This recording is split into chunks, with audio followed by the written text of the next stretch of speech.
Hello, thank you for watching this video. So in this video, we're doing question 1 of November 2021, question paper mathematics paper 2.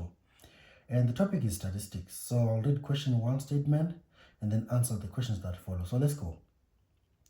They are saying a bakery kept a record of number of loaves of bread a tuck shop ordered over the last 18 days. The information is shown in the table below. Let's read this thing again. A bakery kept a record of number of loaves of bread a tuck shop ordered daily over the last 18 days. The information is shown in the table below. So you can see this table over here, this table here.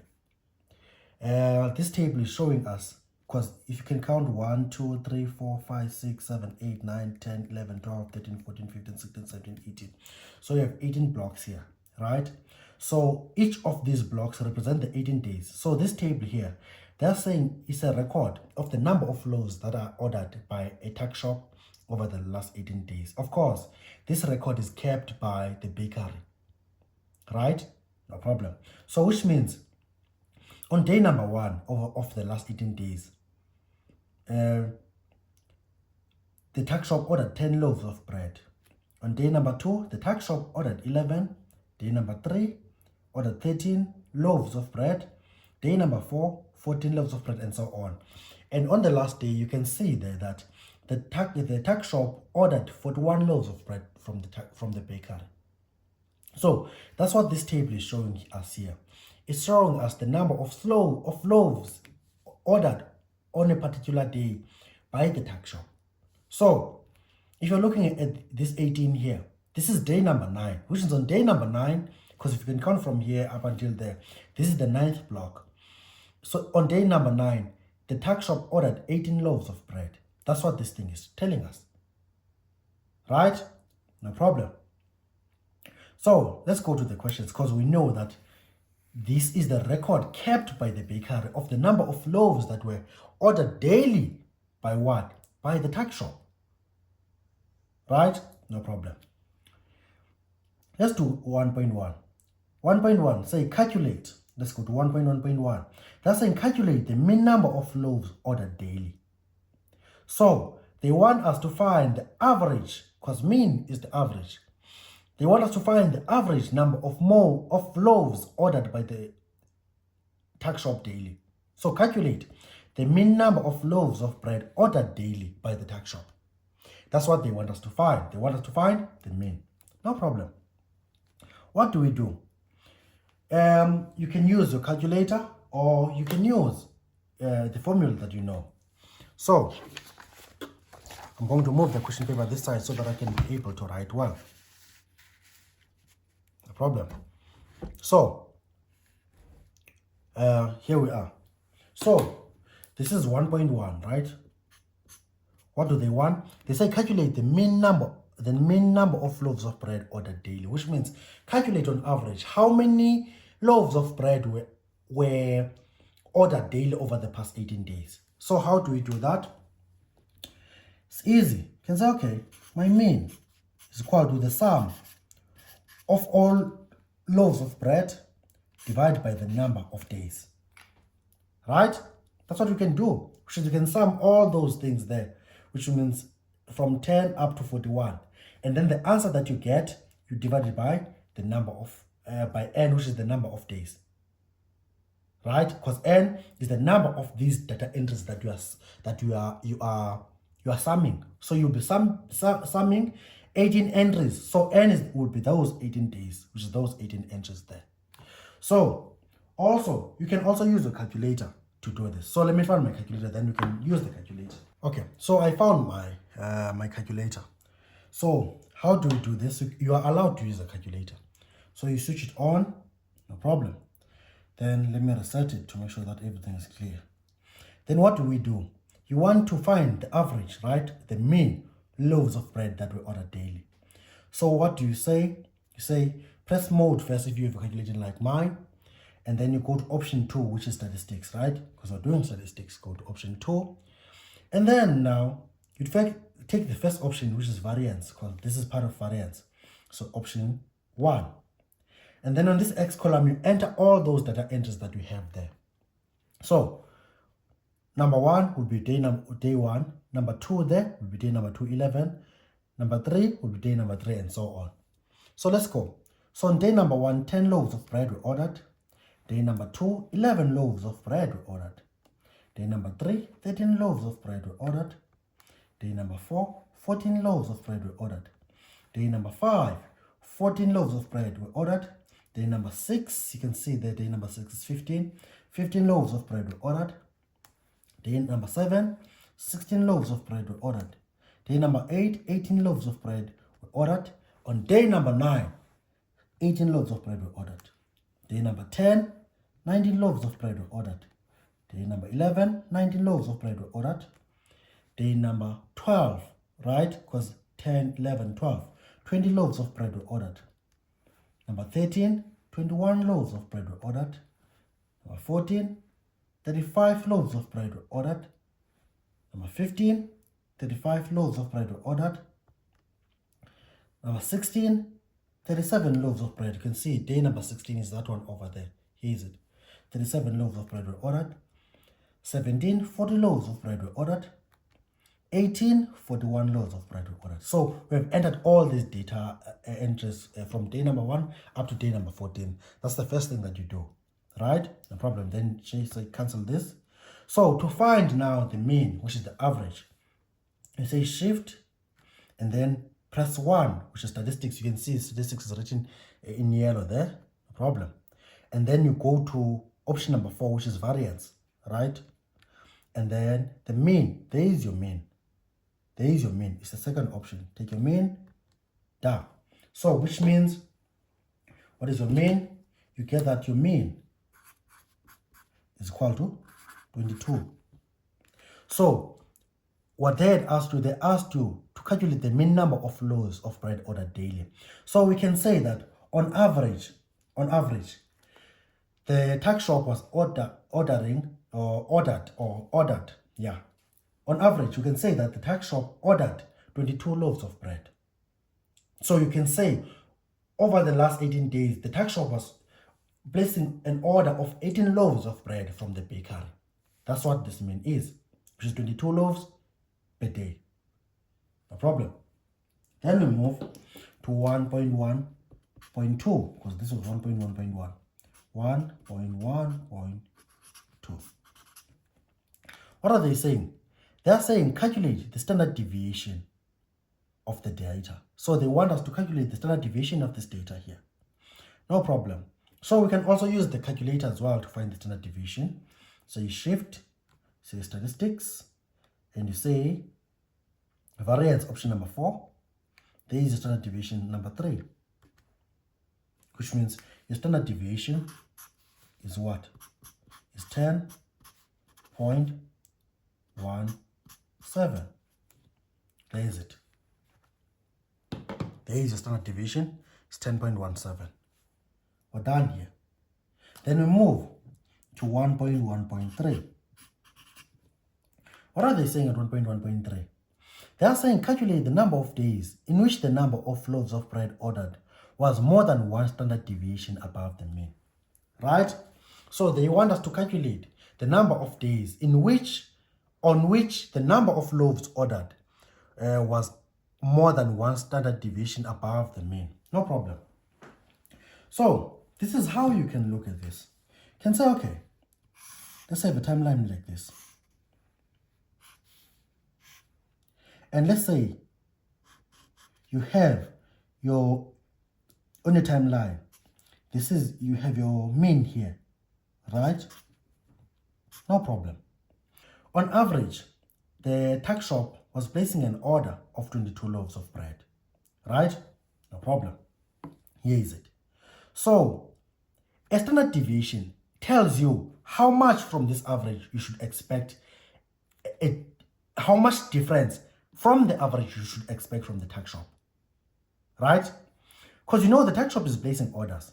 So you know that on average of that 18 days was 22, which means the tax shop on average was placing an order of 22 loaves of bread per day. So a standard deviation tells you how much above or below your average you should expect the tax shop to go, right? For example, if we can say your mean plus the standard deviation, what do we get? Your mean is 22, right? So here's your mean here, and here's your average here. Let's say your mean, which is 22, plus your average, plus your standard deviation, which is 10.17. You get that your answer to this will be equal to what? It will be 32.17. And now down here, let's say our mean minus the standard deviation. So what do we get? So we say 22 minus 10.17. What do we get? It's 11.83. So here we get 11.83. That's what we find. So what does the standard deviation does? It tells you that if you take this number here, this 11.83 and 32.17, what the standard deviation does, it tells you that on average you get 22 loaves of bread, right? But if they're not placing 22 orders of bread, whatever that they place is likely to be this in this interval, right? Is based on this data here, which means your bakery is expected to place anything between 11.83 and 32.17 loaves of bread. So it's more like this is some sort of expected amount of bread that your baker is likely to make, right? So all the values that are within this interval are said to be within one standard deviation from the mean. They're within one standard deviation of the mean. All the values that are between this interval here. And now, because you can see from here to here, right? We subtracted 10 units, 10.17. We minus 10.17. And from here to there, we added 10.17.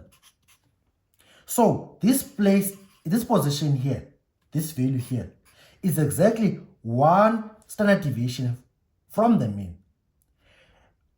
And to be specific, this position here is one standard deviation below the mean, this 11.83. And the position here is 10.17 above the mean. So this 32.17 is exactly sitting at 10.17 units above the mean. No problem. So what do we do? So all the values that are between these two will fall within one standard deviation from the mean, because you know these points, this point here, and this point are the points that are exactly one standard deviation from the mean, with this one specifically one standard deviation below the mean, and this one here, 32.17, is exactly 10.17 units above the mean, right? So anything between these two values, which is on this interval, its distance will be less than one standard deviation from the mean. For example, if you can think about, look at this number here. You have 21. 21, if you have 22 here, 21 is sitting somewhere here, is below 22, is somewhere here. It is less than one standard deviation from the mean, because you can see one standard deviation of the mean is at 11.83. And you think about 10, that 10 over there. The 10 is outside, is below this 11.83. So it's somewhere here.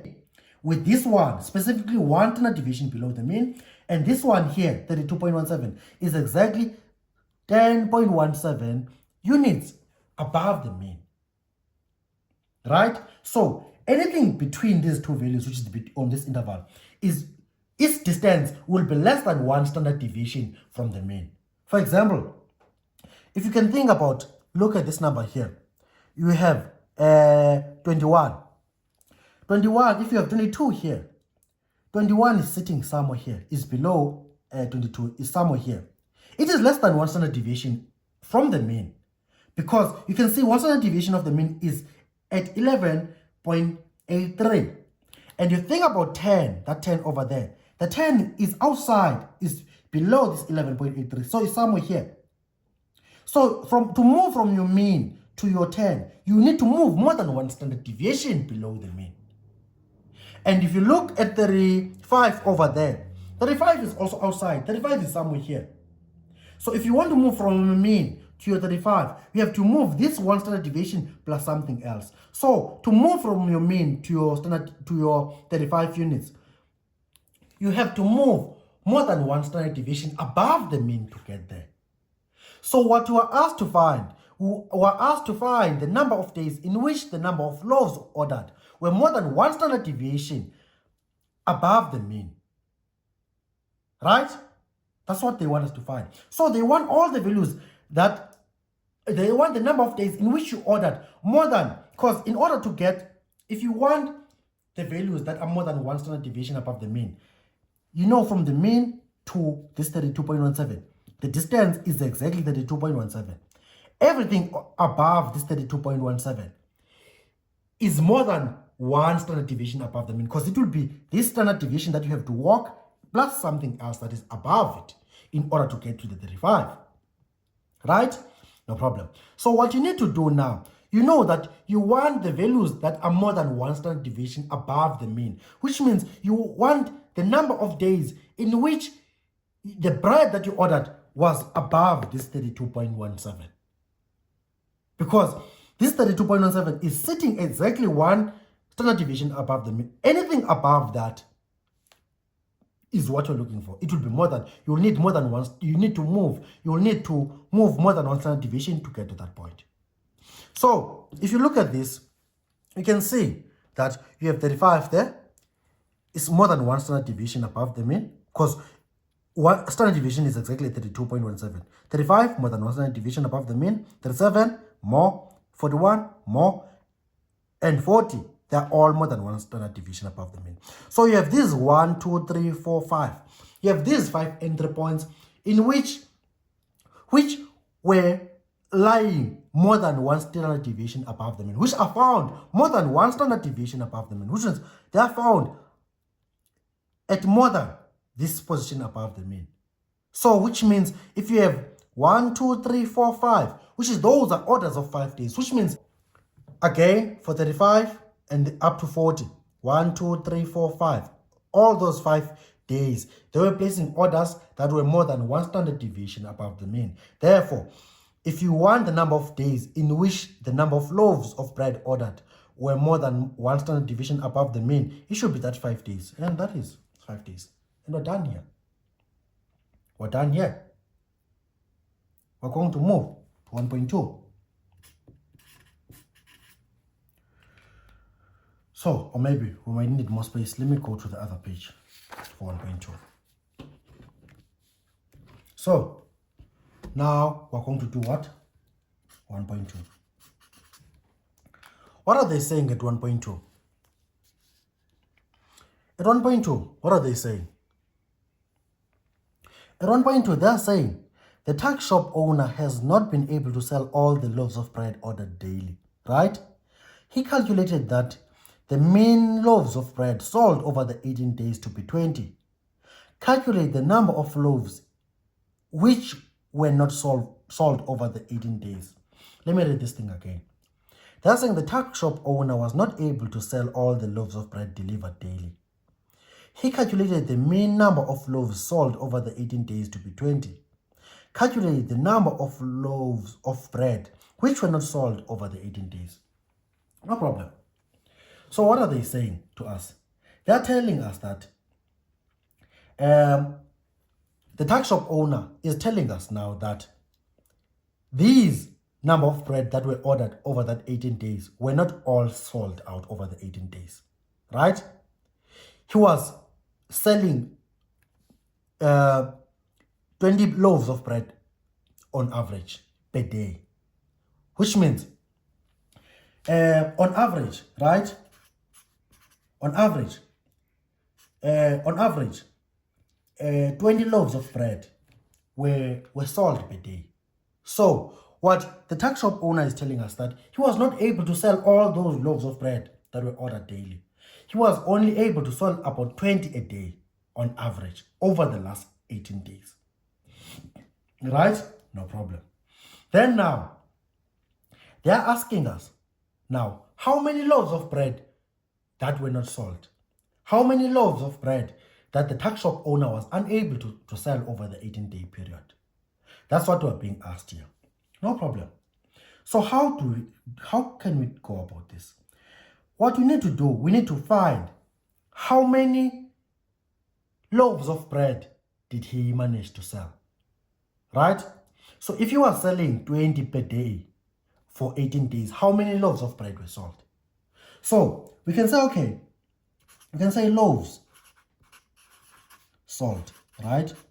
Which means we want to know how many loaves of bread were sold, right? Which means we know each day he was selling about 20 a day. For how long? For 18 days. So we can say, okay, 20 times 18. 20 loaves of bread times 18. How much do we get?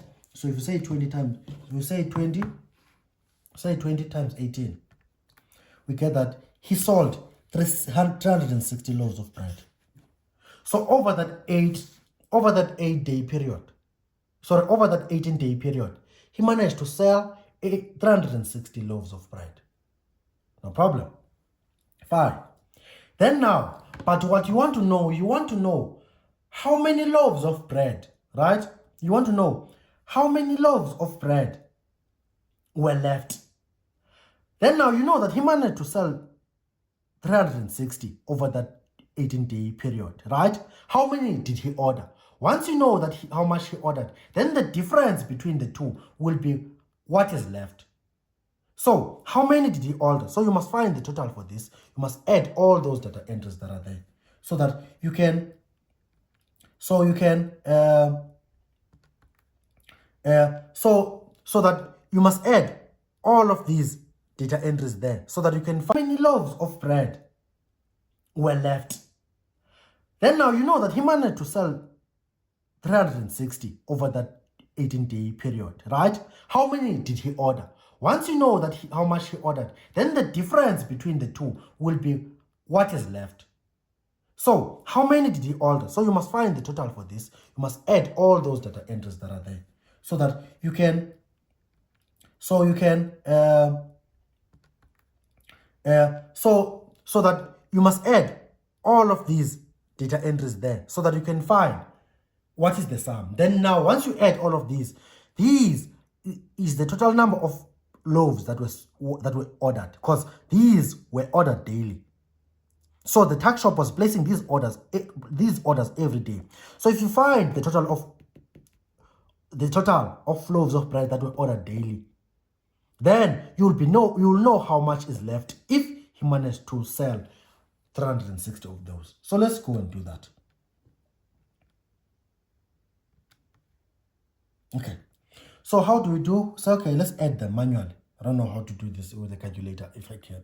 So it's going to be 10 plus 11 plus 13. So I'm adding the number of loaves of bread because I want to know the loaves, right? Loaves ordered. How much did he order? The total of the loaves of bread that he ordered. Plus 13, plus 14, plus another 14, plus 15, plus 16, plus 18, plus 18, plus 19, plus 19, plus 20, plus 21, plus 35, plus 35, plus 37, plus 40, plus 41. Sorry, it should be 41. So our tuck shop ordered how many loaves of bread? 396 loaves of bread. So the tuck shop ordered 396 loaves of bread. So if the tuck shop ordered 396 and managed to sell 360, how many did they fail to sell? How many are remaining? So the remaining number of loaves will be what? Will be 396 minus 360. What is your 396 minus 360? So minus 360 is 36, which means the tuck shop was unable to sell 36 loaves over that 18-day period. So the tuck shop was selling at 20 per day, right, for 18 days, right? So they were saying 20 per day on average, right? So if you say that 20 loaves of bread sold daily times the 18 days, you get that they managed to sell a total of 360 loaves of bread, right? No problem. Then now they want to know how many did the tuck shop, how many loaves of bread were remaining, or how many loaves of bread did the tuck shop fail to sell. So in order for you to know how many loaves of bread to sell, they failed to sell, you must find how many did they order. So you know how much in total did they order, or they had in stock in total. Then you subtract by those that are left out, which is what we did here. So we know that the tuck shop was unable to sell 20 loaves of bread. That's your 1.2. We're done here. We move to the next one, which is 1.3. What are they saying at 1.3? Let's read 1.3. I'm going to push it up a bit. They're saying one of the two box and whisker diagrams drawn below represent the data given in the table, right? No problem. Let me read this thing again. They're saying one of the two box and whisker diagrams drawn below represent the data given in the table above. So you have graph A, which is a box and whisker, and graph B, which is also box and whisker, right? I think it's clear there.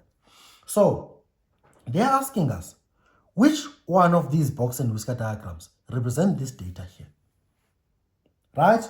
No problem. So in order to be able to identify this, you must be able to draw the box and whisker diagrams. Know the rules needed to draw the box and whisker diagrams, which is you must know the 5-number summary, right? So what you need to know, you know the 5-number summary. You should know your mean, how to find your mean. You should know how to find your Q1. You need to know how to find your Q2. You need how to find your Q3. You need to know how to find your maximum. So that on this data that you have here, you can say, look at the minimum. What is the minimum on the data that you have? The minimum for the data that you have is 10. So your minimum is 10. Right? No problem. Then what do? You go to the box and whisker diagrams to check their minimums. Okay, graph 1. Look at graph 1. Graph 1, the minimum is 10. Graph 2, the minimum is 10. No problem. So which means the minimum is correct in both of these graphs. No problem. Let's go to the next one. Okay. So now we found that our minimum was 10, right? So what we need to find, Q1, Q2, Q3, right? And what? And your maximum. That's what you need to find. You need to find these. Not all of them. Just find one and go check things out. So, no problem. Okay, so we're going to go and find Q2, the median, which is more in the middle of the data set, right? Let's go and find it. So how many entries do we have? We have 18 entries, right? So the middle of this data point should be between 9 and 10. Because look, 1, 2, 3, 4, 5, 6, 7, 8, 9.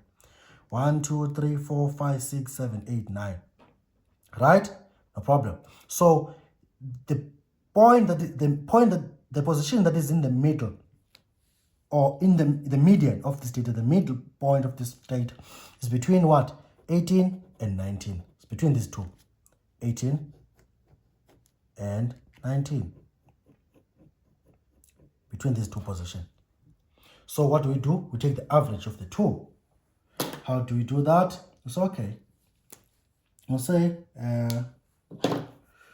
take the average of the 18 and 19. Say 18 plus 19 divided by 2. And the average will come out as 18.5. Go and check your Q2 for both of them, which is your median. Your median for the first one is 30, which is not 18.5. And for the second one, it is about 18.5. So this is no question that graph B is the one that represents the data above. It's graph B. Because you can see the median is 18.5. It's close to 18.5. There the median is Q2. No problem. But then if you want Q1 now for your own learning now, if you want Q1, you can say, okay, these two, the median, which is is between 18 and 19, which means your median will cut your graph, you'll split your graph into two equal parts. So now if you want Q1, it's more the quarter of the data, which is the quarter of this side. So you have 1, 2, 3, 4, 5, 6, 7, 8, 9. So you have 9 entries. So it should be the midpoint of these. Should be the midpoint of these. So should be 1, 2, 3, 4, 5. 1, 2, 3, 4, 5, which is this point here.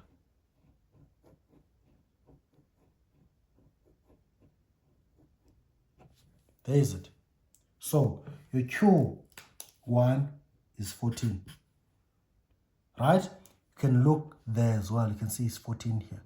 There is 18. So this one is wrong. You can look for Q3. It will be half of this data here, which will be 35. Directly above 14. So here, half of this data down here is 35. There is it. If you look here, you can see it's 35. So Q3 is 35. And the maximum is 41. So, to answer your question, which graph represents the data above is graph B. You can say graph B. There is it. Graph B. There is it. That is your graph B. So that was 1.3.1. So we go to 1.3.2. They're saying describe the skewness of the data. So they want us to comment on the skewness of the data. So the data can be positively skewed or negatively skewed, right? No problem. So we know that graph B is the data that graph B is the box and whisker diagram that graph B is the box and whisker diagram that represents the data. So we're going to comment on the skewness of this data. How do you look at the skewness? To look at the skewness, you compare your distance from your median to your maximum, or your median to your minimum. Right? So look at these distances here. This distance, these two distances. This one or this one. The longest wins. So you can see that this one is the longest. So this thing is skewed to the right, which is skewed to this side. Right? It's skewed to this side. So you only look at the size of these things. If you only look at the sizes, you only look at the size of these two things. If the distances from your minimum, if the distance from the minimum to the lowest quartile and the distance from the highest quartile to the maximum are equal. That's all. It only makes sense then to look between which one is big. If these two distances, this distance and this distance are symmetrical, now you can look inside the box. But now if they are not, just look at this distance here and this distance here. Then this thing is skewed to the right, or positively skewed, one would say. So if you're saying 1.3, let me throw this one out, this paper away.